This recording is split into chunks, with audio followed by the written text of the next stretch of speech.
안녕하세요. 거지근성 남편하고 갈라서게 된 30대 여성입니다. 사업을 하시는 아버지와 전업주부이신 어머니 밑에서 외동으로 태어난 저는 경제적으로 비교적 여유가 있는 학창시절을 보냈습니다. 제가 미술에 재능이 있다고 생각하신 부모님께선 제가 17살이 되던 시기에 미국으로 유학을 보내셨지요. 그렇게 미국에서 고등학교와 대학교를 마치고 한국으로 돌아오게 되었습니다. 한국에 들어온 지 반년 만에 패션 회사에 들어갔어요. 이제 망해서 없어진 회사니까 솔직하게 털어놓아도 되겠지요? 일은 어찌나 많고 월급은 얼마나 짜던지, 그리고 야근은 뭐 말할 것도 없었고요. 그래도 첫 직장이었던 만큼 열과 성을 다해서 열심히 일했습니다. 지금 생각해보면 말 그대로 제 자신을 갈아 넣었던 것 같아요. 그래서였을까요? 2년쯤 되어가던 무렵에는 처음 입사했을 때보다 체중이 5kg도 넘게 줄어있더라고요. 머리엔 원형 탈모도 오고 나이에 맞지 않게 손가락도 마디마디 쑤시고 골병 든다는 게 딱 이런 거구나 싶었습니다. 말이 나왔으니 말인데 교통편은 또 얼마나 지옥이었는지 모릅니다. 거리상으론 20분 정도 걸리는 멀지 않은 곳에 회사가 있었는데 대중교통으론 1시간이 넘게 걸렸어요. 그렇다 보니 회사에 도착할 무렵이면 이미 진이 다 빠져있는 지경이었습니다. 하루는 제가 얼마나 힘들었던 건지 퇴근 후 집에 도착해 현관에 들어서는데 다리가 풀려버리더라고요. 앞으로 고꾸라지면서 턱을 바닥에 찧어가지고 응급실에 갔다 왔네요. 그 모습을 본 아버지께서 크게 충격을 받으셨는지 차를 사주셨습니다. 아버지께서 차를 사주셨다는 것과는 별개로 제 자신의 체력을 키워야겠다는 생각이 들더라고요. 그렇게 회사 생활 3년 끝자락에 등산을 시작했습니다. 제 나이 때 회원이 많이 가입되어 있다는 모임에 들어가게 되었어요. 아침 일찍 만나 산만 다녀오는 모임이었으니 낯을 많이 가리고 술도 잘 못하는 저에겐 딱이다 싶었네요. 그리고 그 모임에서 남편과 처음 만나게 되었습니다. 북한산에 오르기로 했던 날이었어요. 북한산은 대부분의 회원들이 호불호 없이 좋아하는 산이라 분명 많은 사람이 올 거라고 예상했지요. 그런데 그날은 이상하리만치 아무도 오질 않았더라고요. 평소처럼 아침 7시 반 등산로 입구에 도착했는데 남편만 있었거든요. 남편은 혼자 산을 올라야 하나 어째야 하나 고민 중이었다며 저를 몹시 반가워했어요. 이전까지 인사만 몇 번 주고받던 사람이 너무 좋아하니까 좀 당황스러웠지만요. 아무튼 일단 인사를 주고받곤 얼떨결에 남편과 둘이 산을 오르게 되었습니다. 산에 오르는 내내 남편 쪽에서 자꾸 이런저런 말을 걸어오더라고요. 그리고 어쩌다 보니 그날 저희는 같이 점심까지 먹고 나서야 헤어졌습니다. 이후로 저희는 따로 연락을 주고 받기 시작했어요. 남편은 저보다 3살이 많았고 학원에서 고등학생들을 상대로 수학을 가르치고 있다고 했습니다. 그 무렵 저는 직장 생활에 너무 지쳐 있었고 차라리 영어를 가르칠까 그런 생각도 하고 있었거든요. 아무래도 그렇다 보니 제가 남편에게 여러 가지 질문도 하게 되었고 두어 달쯤 지났을 무렵에는 연인 사이가 되어 있더라고요. 사귀고 얼마 되지 않아서 결혼을 전제로 만나고 싶다는 남편의 의견이 있었습니다. 진지하게 저란 사람을 알아가고 싶다는 게 이유였어요. 저 역시 그런 마인드가 좋다고 생각해서 그러자 했습니다. 그런데 세뇌가 무섭긴 하더라고요. 사귄 지 1년 만에 남편에게 프로포즈를 받았을 때 당연하다는 듯이 그러자 했거든요. 결혼 전제 만남이었으니 고민해봐야 한다는 그 생각 자체를 못했달까요? 하지만 결혼 준비를 시작하면서 저는 크게 충격을 받을 수밖에 없었습니다. 사귀는 동안 걸핏하면 자기처럼 생활력 있는 남자가 없다고 그랬어요. 가끔 제가 좋은 옷이라도 사입으면 그렇게 쓸데없는데 돈을 써서 미래를 어떻게 준비하냐며 연박을 주던 사람이었고요. 돈에 있어서는 전문가고 박사가 따로 없더니만 막상 서로 얼마나 모아놨는지 오픈하자고 하니까 이리저리 핑계만 대고 알려주지를 않는 거예요. 결국엔 제가 그런 것도 오픈 못하는 사람이랑 무슨 믿음이 있어서 결혼을 하겠냐고 판업자고 했습니다. 그제서야 남편이 들릴 듯 말 듯한 목소리로 2,500만 원이 전부라고 하더라고요. 속물이라고 욕하실 수도 있겠지만 그 금액을 듣곤 정말이지 어이가 없어서 2,500만 원이 작은 돈은 아니지만 남편은 사회생활을 한 지 8년 차였어요. 자기 입으로 맨날 자기처럼 아껴 써봐라. 미래를 위해 오늘을 참는 거다. 그러던 사람이에요. 그런데 3,000도 아니고 2,500이라니. 제가 남편보다 낫다고 으스대자는 건 아니지만 직장생활 6년 차인 저도 7,000을 모아둔 상태였습니다. 게다가 솔직히 털어놓을게요. 사실 요새 반반결혼이다 뭐다 많지만 저는 가능하면 양쪽 부모님께 도움을 받고 싶었어요. 조금은 여유있게 시작할 수 있으면 좋겠다 생각했지요. 실제로 친정부모님께서 어느 정도 도움을 주시리란 기대와 확신이 있기도 했고요.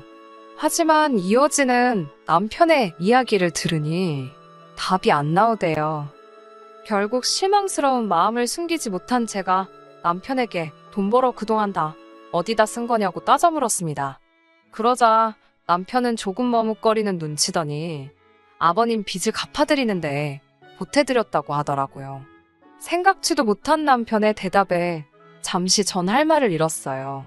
남편이 덧붙이기를 아버님께서 작년 초 가족들과는 상의도 없이 작은아버님께 2,000만 원이라는 큰 돈을 빌려 주식을 하셨답니다. 그 사실을 알게 된 건 남편이 올해 초 작은아버님과 통화를 하면서였대요. 아버님께선 집주인이 전세금을 올려달라는데 그 돈이 없어 쫓겨나게 생겼다며 작은아버님께 우는 소리를 하시더랍니다. 가족들 볼 면목이 없다며 어찌나 아버님이 서럽게 우시던지 보다 못한 작은아버님께서 당신 딸 결혼 자금을 끌어다 돈을 빌려주셨던 거고요. 하지만 올해 초 작은어머님께서 이 사실을 알게 되셨고 그쪽 집안이 온통 쑥대밭이 되었답니다. 작은어머님께서 당장 돈 못 받아오면 이혼하겠다 으름장을 두시곤 집을 나가셨다나요? 그 집 사정이야 지금 이야기할 건 못 되는 것 같고. 아무튼 결국 작은아버님께서 남편에게 너라도 네 아버지가 빌려간 돈을 갚으라며 연락을 해오셨다는데 그때만 해도 남편은 아무것도 모르고 있었다네요. 이게 다 무슨 소리냐고 아버님께 따지니 그 돈으로 주식을 하셨다며 당신 배를 째든지 마음대로 하라더랍니다. 시쳇말로 다 꼬르셨던 거지요. 그래서 어쩔 수 없이 자기가 갚아드렸다나요? 사연을 전부 듣고 나니 남편 신세도 참 처량하다 싶고 불쌍하더라고요. 그때는 그래도 사랑에 눈이 멀어 내가 여유가 있어서 다행이다. 그런 생각만 들었어요. 하지만 지금 돌이켜 생각해보니 사연 없는 집이 어디 있나요?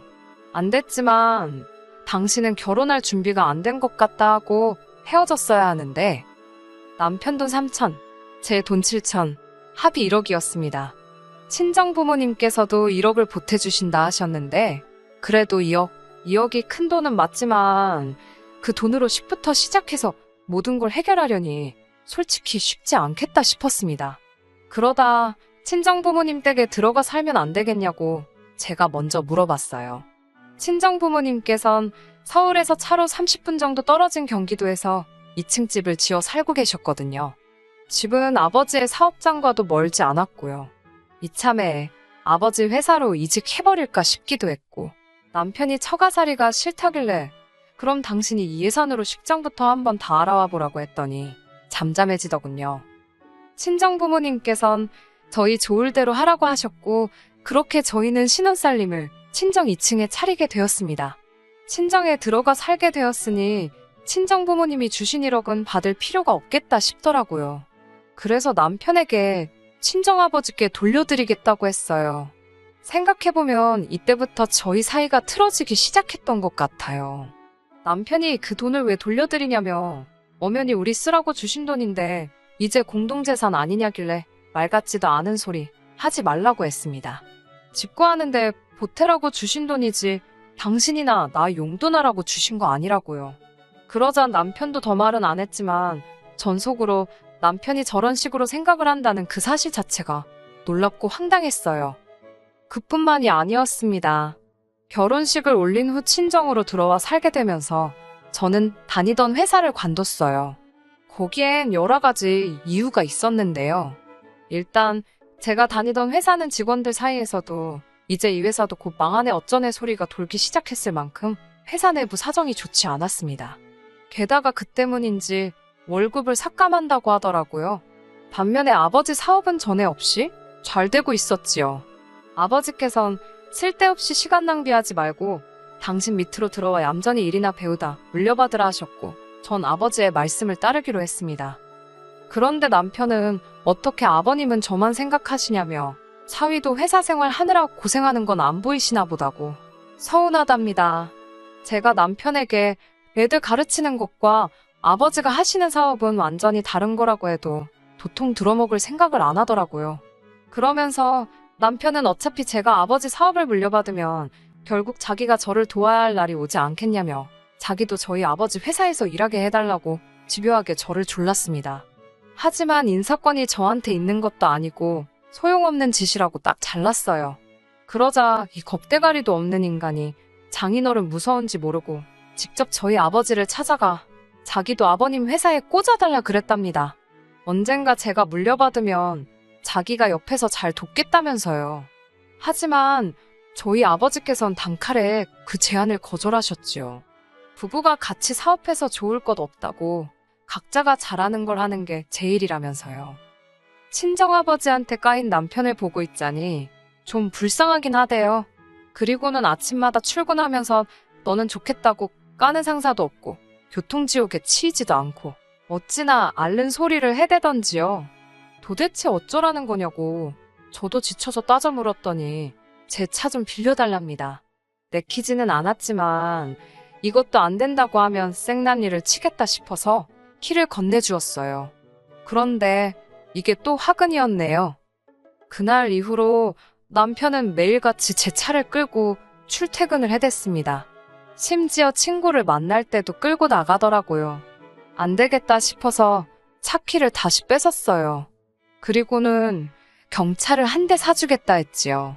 경차를 사주겠다 한 이유는 단순했습니다. 출퇴근용으로 저희가 가진 예산 안에서 해결하려고 하려면 경차가 적당했거든요. 그러자 남편이 저더러 넌 외제차 타면서 난 경차 타라는 거냐고 말도 안 된답니다. 자기가 남잔데 그래도 가오가 있지 자기도 외제차를 사달라대요. 나는 아버지가 사주신 거라고 내가 왜 당신 외제차를 사주냐고 하니까 그러자 그럼 제 차를 자기한테 주고 저더러 경차를 타고 다니래요. 제가 싫다니까 또 한다는 소리가 그럼 저희 아버지한테 가서 자기 차도 사주시면 안 되냐고 물어봐 달랍니다. 장인어른 때문에 자기는 아침마다 버스 타고 출퇴근해야 되는데 미안해서라도 한 대 사주시지 않겠냐고요. 듣고 있는데 진짜 이 인간이 미쳤나 싶어서 너무 화가 났어요. 결국 제가 그러면 당신도 당신 아버지한테 사달라고 하라고 쏴붙였습니다. 그러자 남편은 자기 아버지 돈 없는 거 뻔히 알면서 저런다고 저더러 못 되쳐먹었답니다. 그렇게 남편의 뻔뻔함에 점점 치가 떨리던 와중 도무지 안 되겠구나, 이 인간은 글러먹었구나, 갈라서야겠다 싶은 일이 벌어졌어요. 결혼한 지 1년이 좀 넘었을 때였어요. 친정부모님께서 저희에게 하실 이야기가 있다며 내려오라고 하셨습니다. 1층 거실로 내려가니 친정아버지께서 들어와 사느라고 고생이 많다고 그러시는 거예요. 저는 들어와 사는 정도가 아니라 얹혀 사는 거라고 웃으며 대답을 했어요. 하지만 남편은 기다렸다는 듯이 맞다고 어른들 모시고 사는 게 정말이지 쉬운 일이 아니라며 아주 무슨 거드름을 피며 대답을 하더라고요. 어이가 없어서 생활비도 한 푼 안 내고 살고 있었는데 뭘 모시고 산다는 건지. 하지만 이 무렵 이미 남편의 뻔뻔함에 질릴 대로 질려있던 터라 걸고 넘어지기도 싫었습니다. 너는 짓거려라, 나는 안 듣는다라는 심정으로 들은 척도 안 하고 있었네요. 친정아버지께선 그런 저를 바라보시며 너희 사이도 요새 안 좋은 것 같고 젊은 부부끼리 알콩달콩 살아봐야 하는데 그걸 못해서 그런가 싶다며 제 앞으로 무슨 서류 하나를 내미셨습니다. 아파트 등기부등본이더라고요. 친정아버지 말씀이 원래 세를 주고 있던 아파트가 하나 있었는데 마침 그 집도 이사를 간다고 해서 그 아파트 명의를 제 명의로 돌려주시려고 한답니다. 그 집에 가서 둘이 한번 재미지게 살아보라고요. 너무나 감사했고 순간 정말 어떻게 무슨 말을 드려야 할지 모르겠더군요. 그런데 옆에 있던 남편이란 작자가 뭐라고 한 줄 아세요? 왜? 제 명의로 해주냐입니다. 해주실 거면 공동 명의로 해주셔야 하는 거 아니냐고요. 순간 제가 벙쪄서 남편을 쳐다봤어요. 그러자 남편이 한다는 말이 제가 자기랑 결혼을 했으니까 장인어른께서도 1억을 주신 게 아니냐며, 그러면 분명히 자기 지분도 있는 거랍니다.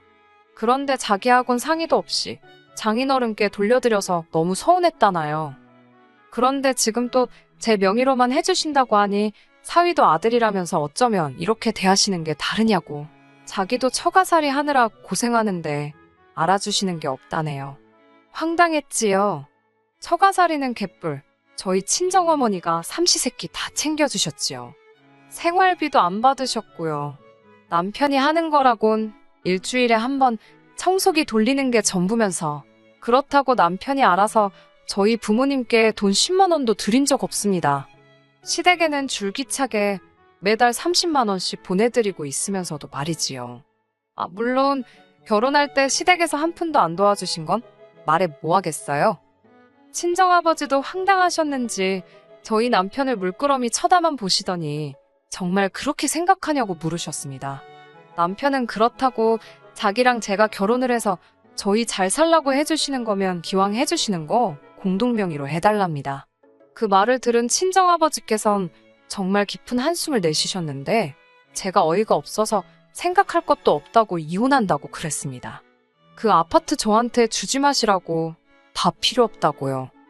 그리고는 남편에게 나는 이 집에서 천년만년 살아도 하나도 불편하지 않다고, 불편하면 당신이나 나가 살라고 그랬습니다. 그러자 남편이 저더러 지금 말 다 했냐며 후회 안 하냐입니다. 어이가 없어서 너 같으면 후회하겠냐고, 걸핏하면 내 친정에서 돈 빼먹을 궁리만 하는 너란 인간하고 하루라도 더 살게 되면 그게 진짜 후회할 일이겠다고 소리를 질렀어요. 그러자 친정 어머니께선 둘 다 지금 어른들 앞에서 뭐하는 짓이냐고 그만하라셨지만 제 분이 도통 사그라들지를 않더군요. 그렇게 저희는 일단 2층으로 올라왔습니다. 사람이 꼴 보기 싫다는 게 이런 거구나 싶을 정도로 남편 발끝허리도 거슬리더라고요. 저는 남편에게 진지하게 하는 말이라고 이혼하자고 했습니다. 도대체 내가 왜 이런 스트레스까지 받아가면서 네 그지근성을 받아줘야 하는지 모르겠다고 싸붙였어요. 그러자 그 인간이 뭘 했는 줄 아세요? 이혼할 거면 위자료를 달랍니다. 자기가 결혼할 때 저에게 준 3천만 원도 돌려달래요. 그래서 제가 법대로 하자고 했습니다. 제가 법은 잘 몰랐지만 제가 진다는 건 말도 안 된다 싶었기에 그냥 내질렀네요. 하지만 며칠 뒤 남편이 웬일로 꽃다발을 사와서는 그동안 자기가 너무 심했던 것 같다며 미안하답니다. 무슨 개수작인가 싶어 남편이 잠든 그날 밤 남편 바지 뒷주머니를 살펴봤어요. 예전부터 그런데 영수증이고 뭐고 다 쑤셔넣는 사람이거든요. 그리고 거기서 변호사 명함을 찾았습니다. 그럼 그렇지. 변호사랑 뭔 얘기를 해도 했다는 생각이 들었고 나를 가지고 놀려 했다는 생각에 한마디로 가소롭더라고요. 이튿날 그동안 아무 일도 없었다는 듯이 나오는 남편에게 합의로 할 건지 소송으로 갈 건지 물었습니다.